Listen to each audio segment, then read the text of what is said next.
வீட்டுக்கு போன உடனே போன் பண்ணி தகவல் சொல்லுன்னு சொன்னோம். இது வரைக்கும் ஒரு போனையும் காணோம். இங்க ஒருத்தி கிடந்து தவிப்பான்னு அவளுக்கு தெரியாதா?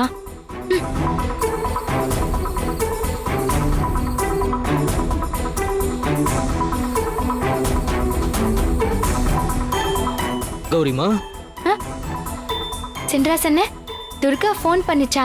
கௌரிமா, நீங்களும் 100 தடவை கேக்குறீங்க. என்கிட்ட சின்னையா நம்பர் மட்டும்தாம்மா இருக்கு. அவரும் ஃபோன் பண்ணாலும் எடுக்க மாட்டேங்கிறாரு. என்ன என்னம்மா பண்ண சொல்றீங்க? துர்காவோட போனும் இங்கதான் இருக்கு. ஆனா அதுவும் வேலை செய்ய மாட்டேங்குதுன்னு. அண்ணே, உங்ககிட்ட சத்யாமாவோட நம்பர் இருக்கா? இல்லையேம்மா, அவங்க நம்பரை நான் தொலைச்சிட்டேன். எப்படி தொலைஞ்சதுன்னே தெரியல. சின்னையா நம்பர் மட்டும்தாம்மா இருக்கு. அண்ணே, எனக்காக ஒரே ஒரு தடவை சின்னையாக்கு போன் பண்ண முடியுமா? பண்றேம்மா.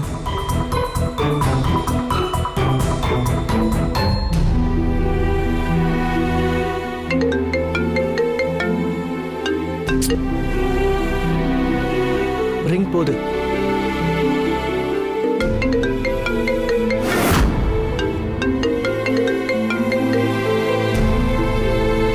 என்னாச்சுன்னு? ரிங் போகுதுமா. ஆனா சின்னையா எடுக்கலீங்களே.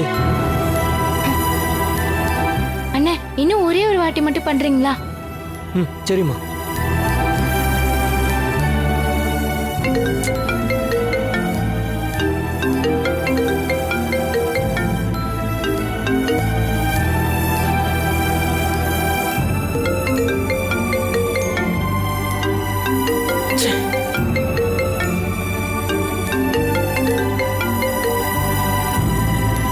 அம்மா, சின்னையா எடுக்கவே மாட்டேன்றாருமா.